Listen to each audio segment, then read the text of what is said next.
Hi friends, I'm Pastor Carrie. Welcome to Sunday School. We had a week off and I missed you. I'm so glad we're back together. I'm hoping you had a great Christmas Eve, a great Christmas, and it's good for us to jump back into the story. We are on chapter 13, the story of Solomon, the king who had it all. King Solomon was King David's son, and we're going to learn a little bit about him. Let's start off with our story card. Our main character is King Solomon. Our key verse is from Proverbs. It's a piece of his wisdom that he passed down, that God gave him. He wrote it down and passed it on to us. It's from Proverbs, the 3rd chapter, verse 7. Don't be wise in your own eyes. Have respect for the Lord.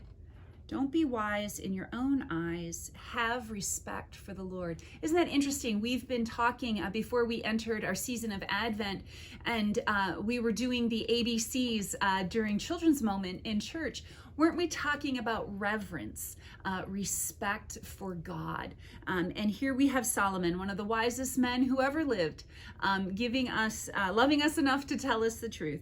Don't be wise in your own eyes. Have respect for the Lord. As disciples, that's how we grow, when we have reverence and respect for God.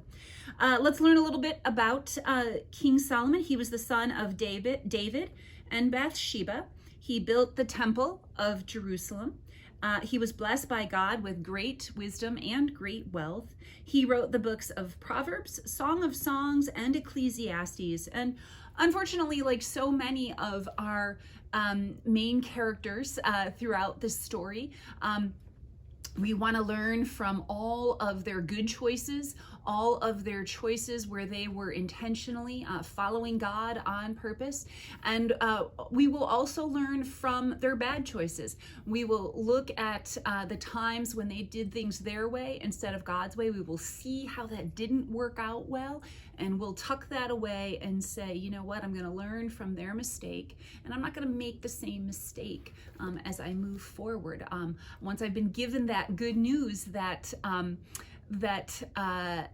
that information, it's good for us. It's wise for us to remember it and to continue to do things God's way.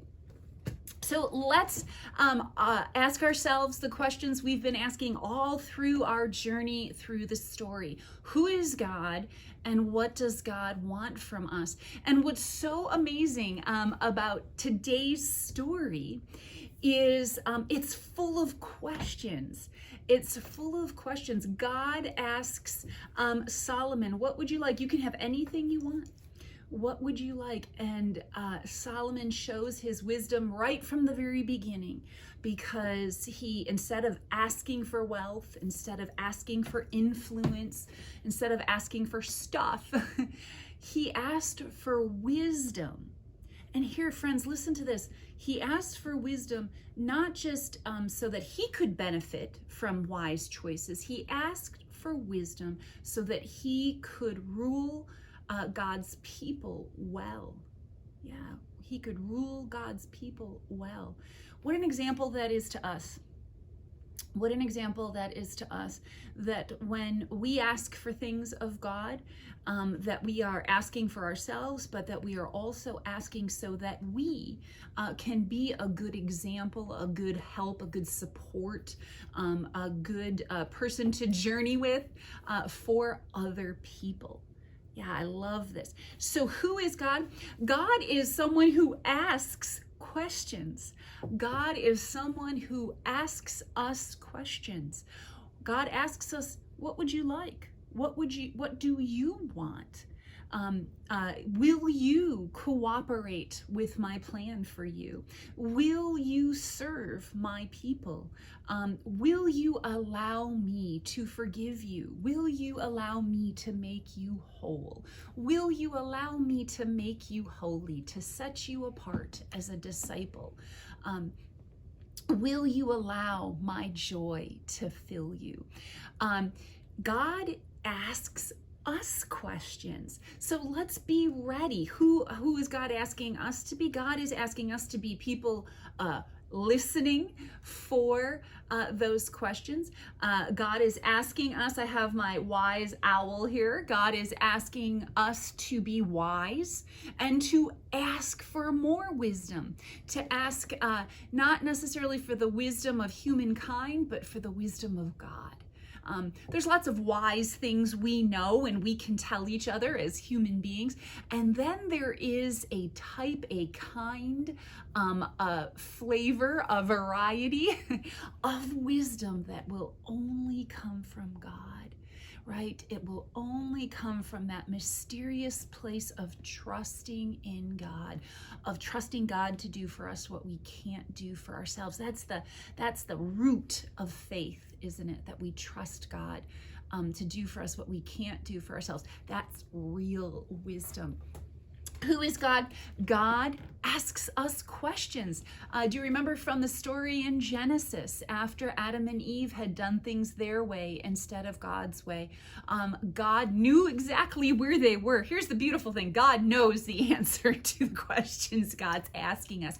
But doesn't that show how God wants to be so near us? How God wants to be so close to us? God wants to be in relationship with us. God already knows the answer to our questions. But that doesn't matter. God wants a relationship, so God asks and wants us to respond. God is a God who asks us questions. What does God want of us? God wants us to be listening, to respond. And here's something else we learned from the Queen of Sheba, the queen who came to visit King Solomon. She came because she had questions and she wanted to ask King Solomon, who she knew was wise. So who is God? God asks us questions. What does God want of us? God wants us to be listening for those God questions, to be ready to respond, to answer. And then God wants us to be people who aren't afraid to ask questions. That's wise, right? It is wise for us to ask questions, and God can handle any question we have. No matter what question you have, friend, don't be afraid to ask God. Don't be afraid to ask God. And trust that you may not be ready for the answer yet. I know I've asked questions sometimes and I haven't gotten an answer. And I've had to learn that that's not God being silent. That's God loving me. God saying, you know what, Carrie? You're not ready for the answer yet. You're going to have to go a little bit further. You're going to have to trust me a little bit more, and the answers will come. And there are some questions that we won't have answers for until we are fully with God in heaven. And that's okay. You know why?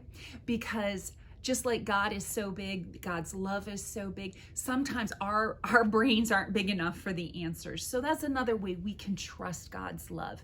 We can trust God's love. So let's be wise this week. Let's be listening for God's questions. Let's not be afraid to ask God questions.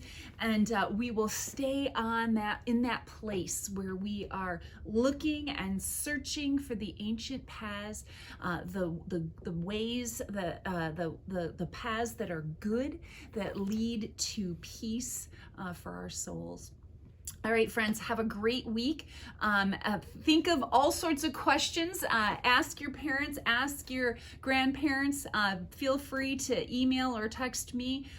It's good for us to be asking questions about who is God and what does God have planned for us. And jump into chapter 14. We'll be together again next week. All right, peace. Bye-bye.